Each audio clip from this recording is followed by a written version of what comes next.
Friday, May 9th, 1997 was a good day to be alive in Utah. The late morning sun was creeping over the canyon walls of Zion National Park.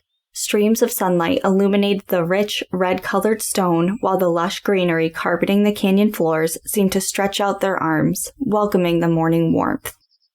Donald and Glenda Cox had been on the trails early that day, and had already conquered the Observation Point Trail, a strenuous but bucket list worthy hike, and were heading down the series of switchbacks leading back to the trailhead. While pausing for a break, they heard a commotion, scuffling. They turned their heads straight up, towards the source of the sound, as rocks and rubble began to fall off the cliff above them. Eyes glued to the scene unfolding hundreds of feet overhead, they saw a body. It came cartwheeling over the edge and tumbled down the cliff face as the couple watched in horror. Glenda quickly grabbed her binoculars, scrambling to visualize where the body had landed. The two waited with tightened chests, knowing the heartbreaking screams of a hiking partner would soon echo throughout the canyon, but they heard nothing. No yelling, no calling out a name, no cries of agony. As silence filled the air, they knew it was up to them to find help. As Donald and Glenda hurried down the trail to the ranger station to alert park rangers of the situation, James Bottarini stood at the edge of Observation Point Trail, gazing quietly down the cliff where his wife Patricia had just lost her life. Welcome to National Park After Dark.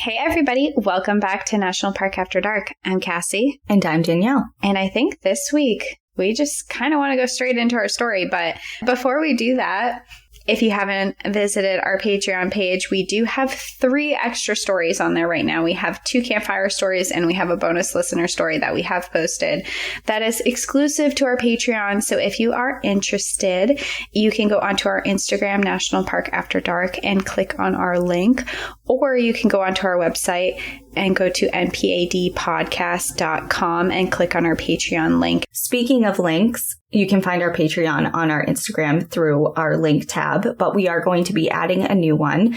So when this episode comes out, you can go on to Instagram and check it out. We had a couple of people actually email and DM us on Instagram requesting that we kind of put together a book reading suggestion list. We kind of just blur out all of these books that we recommend reading because we've either read them on our own or for research, and it kind of gets just lost in the episode. So we kind of want to make a one-stop shop for the books that we recommend. So you can go and check that out. Another thing, just touching on the Patreon, I just finished researching the next Campfire Patreon story. And this month, without giving it all away, we are going to be going to a park in Arizona. And we talk a lot about rules and regulations of parks. But this particular park, if you break one of these rules, you may have bad luck for the rest of your life.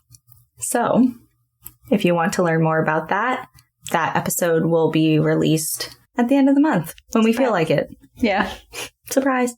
So, I have to say, in this intro, you immediately piqued my attention because you mentioned a trail that I have actually hiked in Zion, Observation Point. So can we just get into the story? Because I need to know. Absolutely. So Observation Point is not a trail that I had the chance to do while I was in Zion a couple weeks ago, but it is one that is very, very popular, kind of up there with Angel's Landing, just not as scary. So before we get into the story itself, I'm just going to do a brief overview of Zion National Park to set the scene for today's story. Located in southwestern Utah, Zion was first protected in 1909 when President William Howard Taft designated the area as a national monument called Mukuntuweap. And that is actually a Paiute word meaning straight canyon. The 229 square mile park was later established as a national park 10 years later on November 19th, 1919. And its name was changed as the National Park Service felt that the original name was too difficult to pronounce and it may deter visitors. And personally attesting to the pronunciation aspect. I had to look that up a couple times. But I also think there's something to be said to having a native name for a national park instead of just changing all the names, like Tahoma to Rainier. Yeah, actually keeping the original names from the original people who actually found the parks. Yeah, and who actually inhabited the parks before they were a park. Zion encompasses scenic canyons, high plateaus, and waterfalls, and also protects archaeological sites important to the history of the native peoples of the area, especially the Paiute. Known for sheer canyons, Zion is a climber's paradise, attracting climbers from all over the world, including Alex Honnold, who free-soloed Moonlight Buttress, which is 1,200 feet, and he did so in just 83 minutes. Wow. Yeah. That man is wild.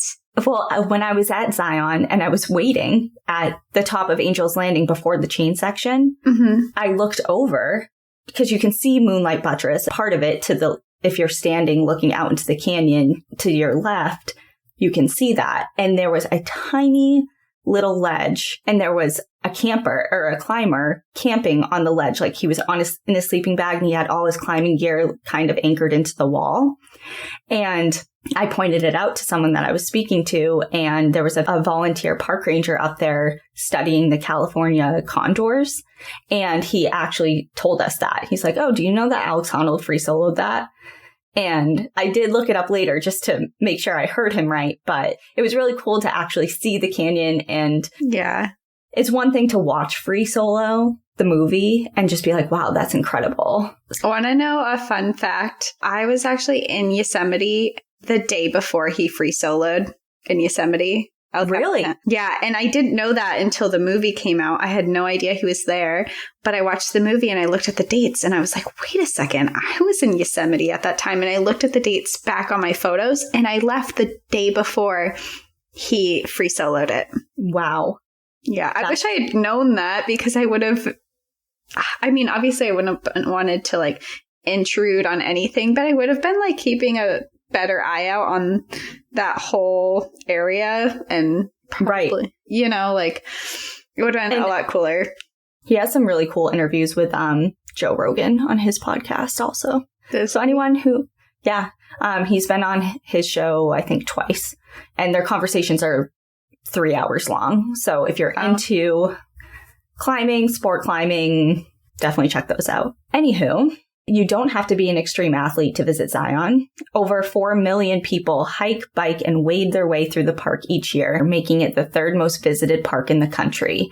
And that falls right behind Great Smoky Mountains and the Grand Canyon. So now that you have Zion scene kind of set in your mind, let's go back to our original story. So Patricia met James Bottarini in her home city of San Diego, California.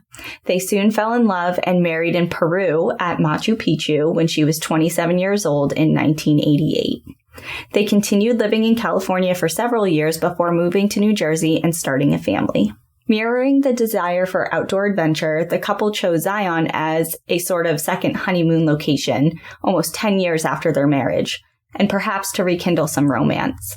Friends, family, and even neighbors had been speculating that their marriage was strained, as the two were appearing increasingly tense leading up to their trip to Utah. James had a weakness for gambling. He had taken 53 visits to Las Vegas between 1990 and 1994 and had accumulated losses of over $74,000. Well, that would explain the stress on their marriage. You would think. To us, that's huge. Like, that is a huge amount of money.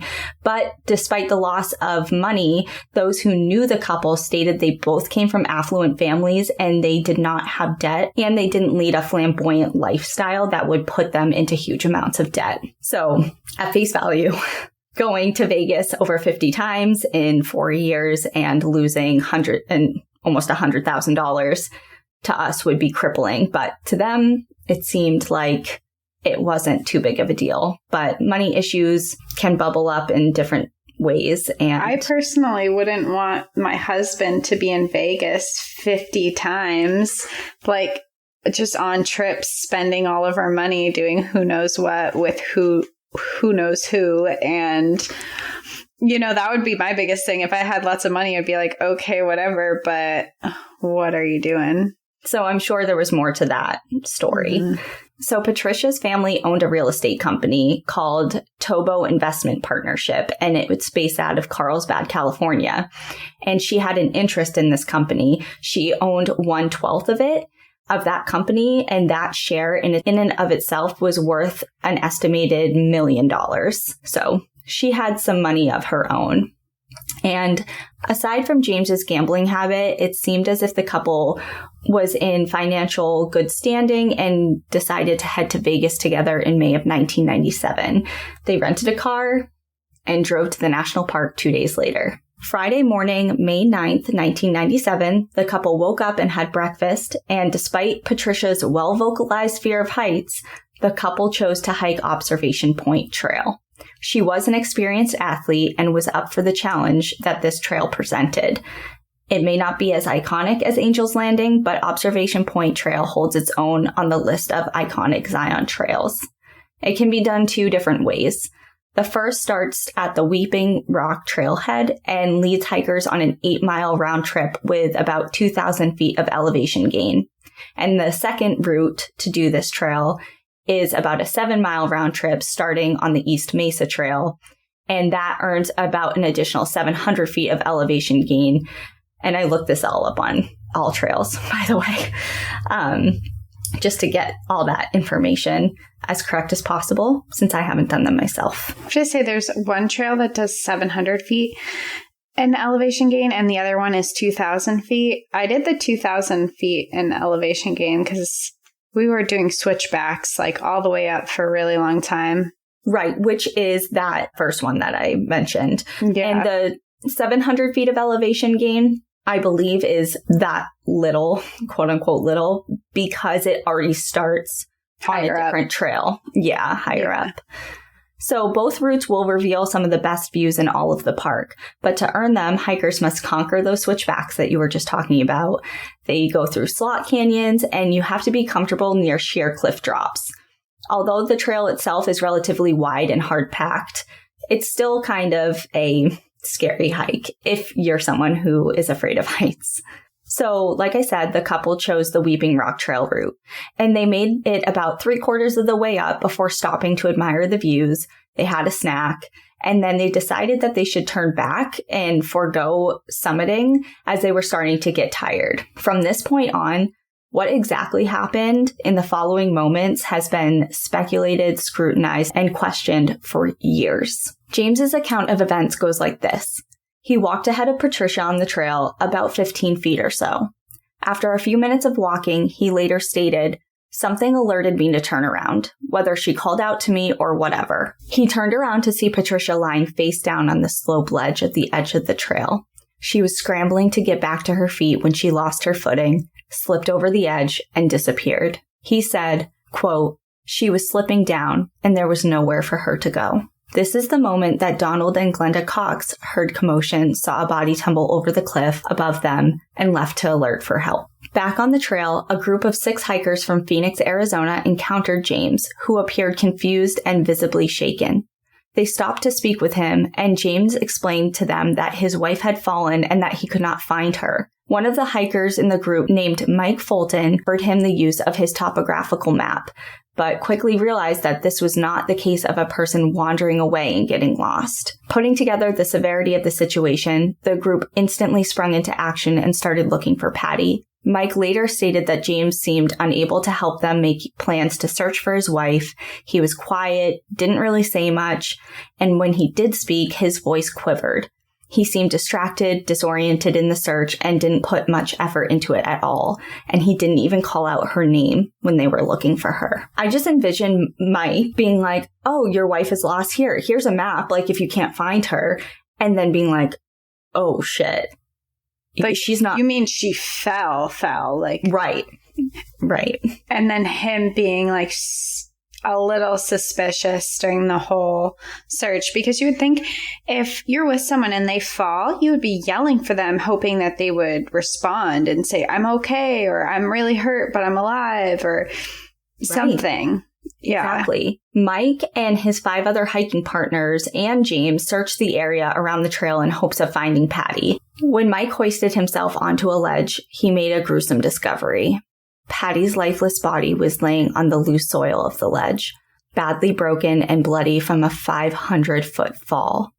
He later mentioned that he knew immediately there was nothing he could do to help her, indicating that it was apparent she was already dead. But just to be sure, he knelt down to check for breathing or any sign of life at all.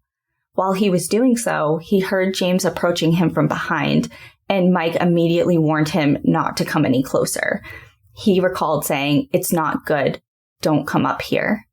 Mike was trying to spare James from what would surely be a traumatizing and heart-shattering scene. However, James did see Patricia's body, and while he showed very little emotion at the sight, he did pick up a rock and threw it at the vultures starting to circle overhead. What a horrible scene that is. That's so sad. Assuming he didn't murder her, it's really sad to come across your wife and have that happening. Exactly. And I do want to mention, and I'm sure we'll talk about it later, but grief and shock and learning of terrible news or being in a situation that you never thought you'd be in, everyone reacts differently. And not everyone has a classic. There is no uniform reaction to trauma.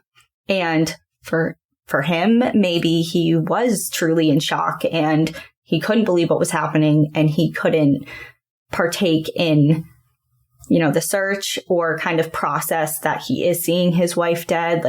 But on the flip side, it kind of is suspicious. It's super suspicious. It's like, are you in shock or are you really sketchy? Exactly. So, not knowing that another group was already on their way to authorities, this group decided they needed to send someone down to get help right away. James stated he needed to stay with his wife and was left with Patty's body as the hikers convened to come up with a plan. It was decided that Mike's girlfriend and a couple others would run back the 3 miles to the trailhead to alert for help. As they set off, Mike returned to James and found that he had replaced Patty's shorts, which had come off during the fall. The 2 men sat together while they waited for help to arrive. James told Mike of his 2 sons, who were 3 years old and 9 months old, and began to cry for a short period of time with his face held in his hands. He also questioned how they were going to remove Patty's body from its position on the ledge. Oh my God, so they just had a baby. Yeah, less than a year ago. That's so sad, and I'm super sus of James. Well, maybe you'll change your mind, but maybe you won't. National Park Ranger Brett McGinn was the first to arrive on the scene. He later stated that James seemed emotionally separated. He was detached and disinterested from what was going on and barely said a word when recovery efforts were underway to recover Patty's body. Although he did state that James broke down crying again when he mentioned his children. McGinn took note of his behavior and said he, quote, had questions as to James Bottarini's attitude and demeanor. Next on scene was Special Agent Pat Buccello. Initially, she mistook Mike as Patty's husband, as she noted he appeared much more concerned and upset than James was, which I think is very telling of how James is reacting to this whole situation. Yeah, that someone else would be more upset than he is, and he was there, and it's his wife. So as she and other park rangers looked more closely at the scene, the more they grew suspicious that something very strange had happened. Buccello said, quote, "We all kind of looked at each other and said, no one falls off Observation Point Trail." And she was right. She actually looked into park records, and Observation Point Trail had had no accidents in the last 30 years and absolutely no fatalities in the 60 years that the trail had been open. With more and more questions beginning to spring up and more pieces not fitting together, detectives began to realize there may be a case against James.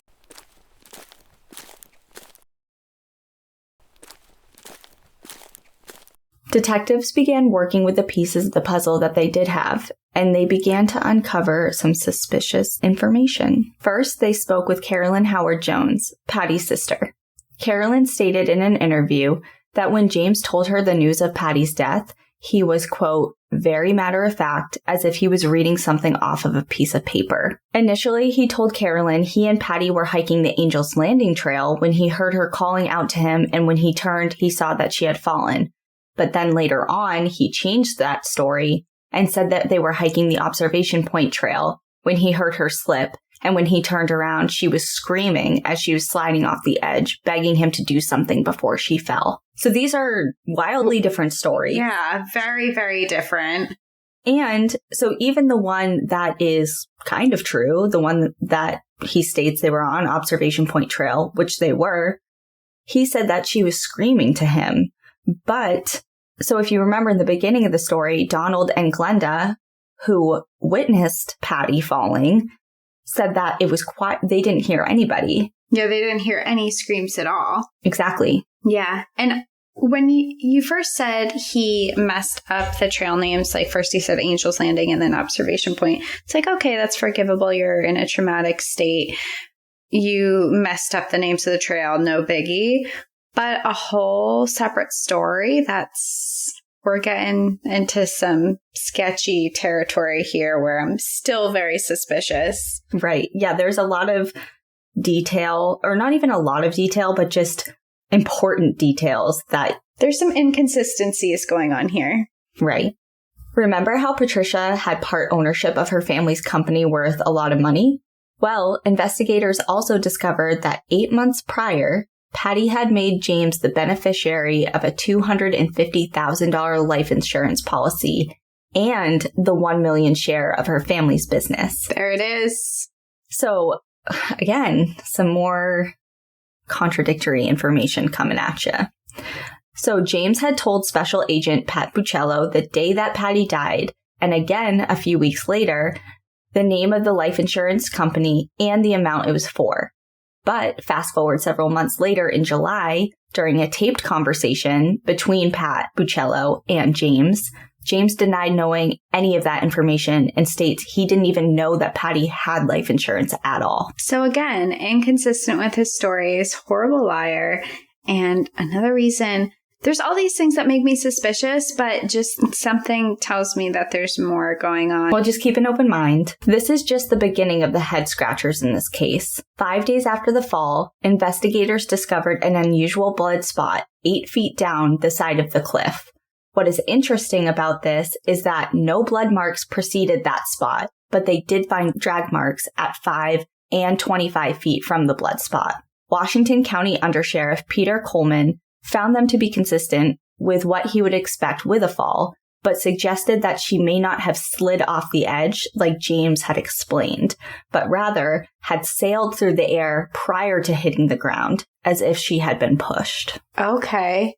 Yeah, we're starting to see some physical evidence turning up that is contradicting what he had originally said. Patty's sister Carolyn was becoming very suspicious of James and refused him staying at her home the week after Patty's death when James arrived in town for her memorial.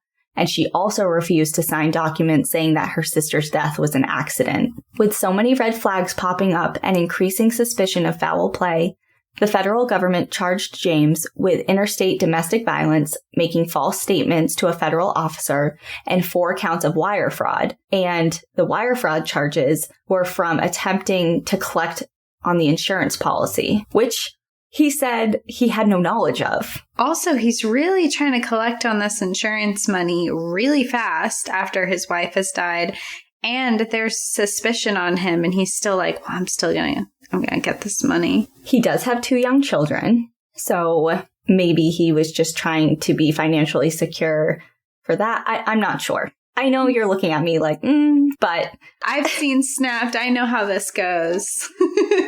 The federal government was unable to charge James with murder, as that authority fell into the Washington County Sheriff's Office.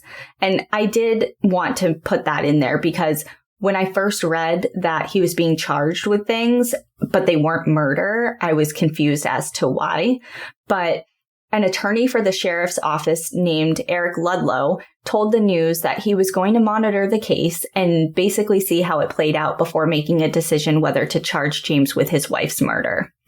So he's going to trial for some other charges, not murder. but depending on how the trial pans out, he may or may not have been charged with murder later on. Okay, seems like a long time to wait on a murder charge. You know, like, court takes a really long time for anything, and you're just like, well, we'll see how this goes, and we'll charge you for murder in like a year or two when those court filings are over. Yeah, and a year or two, try 5 years later. The case went to trial in November of 2002, so a full 5 years after her death. Wow, that is a really long time to wait to charge someone for murder. Well, they're not charging him with murder, remember. They're charging him with these wire fraud, interstate domestic violence, and giving false information to a federal officer. Yeah, so they still haven't even charged him or anything with murder, and it's been 5 years that they've been suspicious of him. Mm-hmm. So interestingly, the 12 jury members that were chosen for this case, of course, are chosen based on a lot of different factors. If you've ever been selected for jury duty, you understand what goes into that.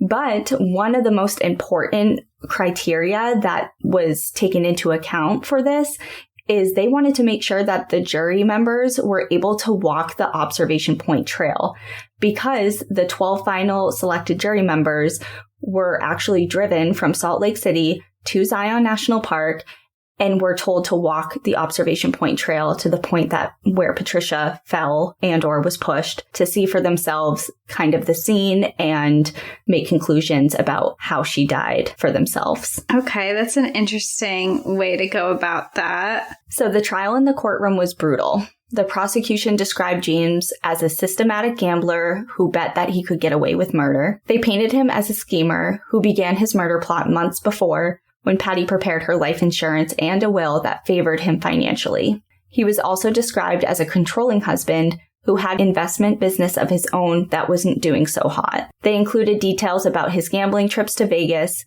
and when Mike Falk, that man who helped James find Patty on the trail initially, when he took the stand to testify, jurors were shown a poster-sized photo of Patricia's body just as Falk had found it. Richard Lambert, one of the U.S. attorneys, also made sure to point out Patty's fear of heights and the odd behavior that James was displaying that day. The defense quickly rebutted. Defense attorney Ronald Youngich explained James's odd behavior was due to shock, and that if he had indeed planned to murder his wife, his reaction would have been way more dramatic, over the top. He would have been bawling, kind of like an over-dramatized, exaggerated version. Kind of like when you're faking something, sometimes you do a little too much. That was his claim. Okay. And in regards to Patty's alleged fear of heights, the defense showed pictures of Patty rappelling down a rock face in hopes of discrediting her alleged fear. So they were kind of like, oh yeah, she has a fear of heights. Well, why is she rock climbing? Yeah, like here she is. She's fine. She's not afraid of heights. She's on a rock face. Yep. So this went on for weeks. The trial in total was 3 weeks long. All the while, contradictory statements and testimony were being tossed back and forth. Even forensic experts were on both sides of the fence regarding how she could or would have fallen over the edge of the trail and how she would have fallen down the steep cliff. Prosecution blood spatter expert Rod Englert testified that the elliptical pattern of 4 bloodstains 11 feet below the trail indicated Patty was, quote, vaulted out over the edge, and that one of the bloodstains shows she was bleeding before her first impact, found by marks made when she hit the rough terrain below. So he's testifying that she was tossed or pushed and she had already been bleeding before she fell. So maybe she was already hit prior and was starting to bleed before she was pushed off the edge. But another forensic expert gave testimony that the blood patterns found on the rocks and abrasions found on her hands were consistent with a tumble, a slip, and a fall. A professor of exercise science testified that if she slipped or tripped, she would have fallen forward, not sideways, while another forensic engineer said the different issues such as vertigo or plain physical exhaustion from the hike could have caused her to fall as much as a 45-degree angle in any direction. So we're getting different information, like completely opposite information from both sides. Yep. So this is probably very confusing for the jury, especially coming from experts, someone that you trust as a, expert in the field of their area of study.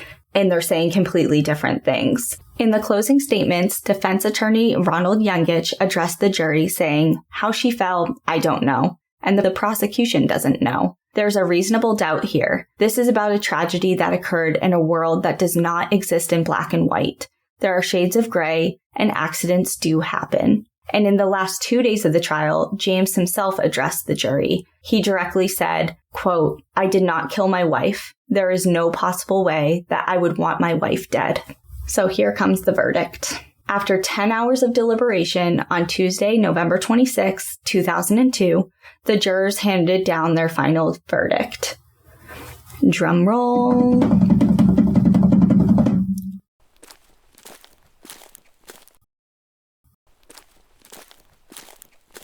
James Bottarini had been acquitted of all charges against him.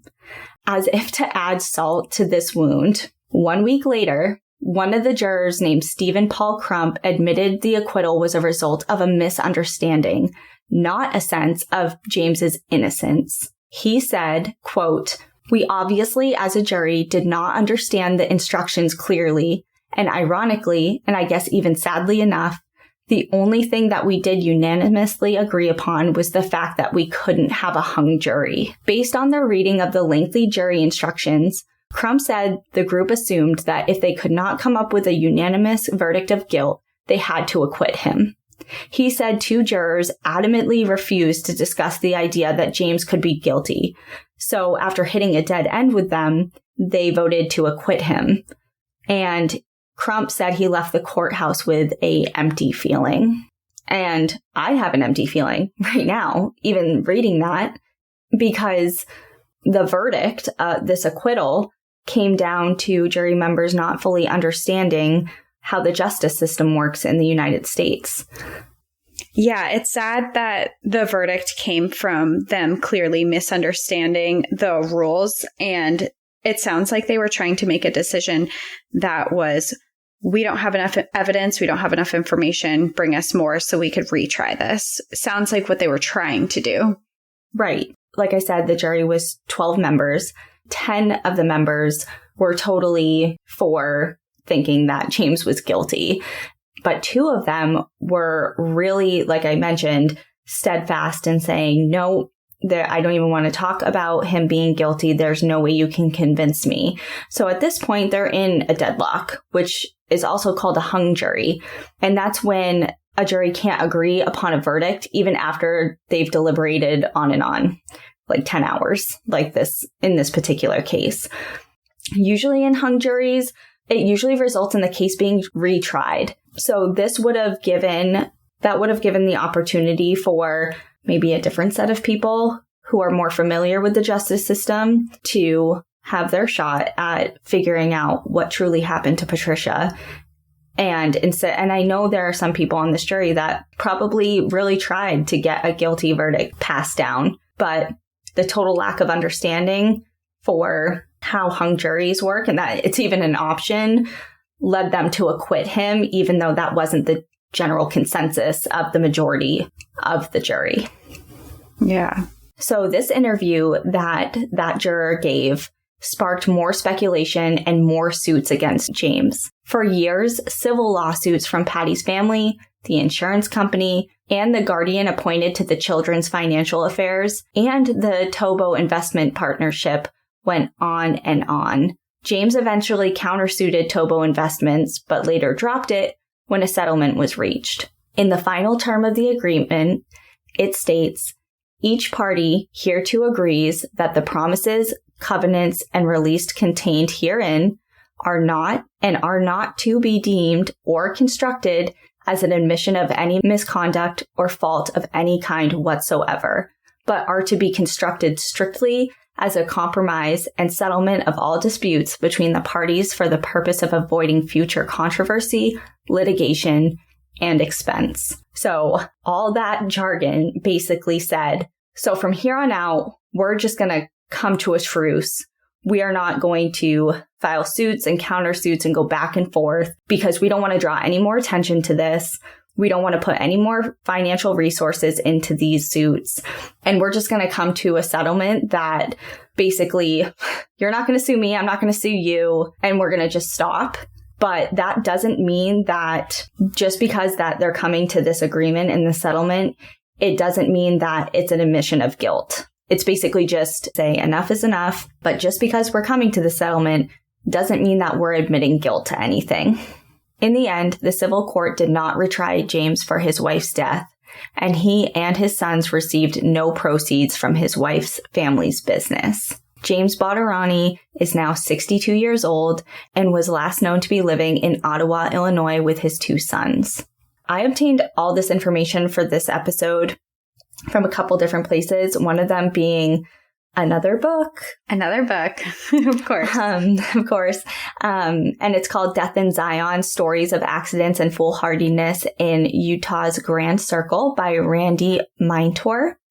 And of its publishing, fun fact, so she published this in 2017. And as of the publishing, 92 people had died in Zion since they began keeping record in 1908.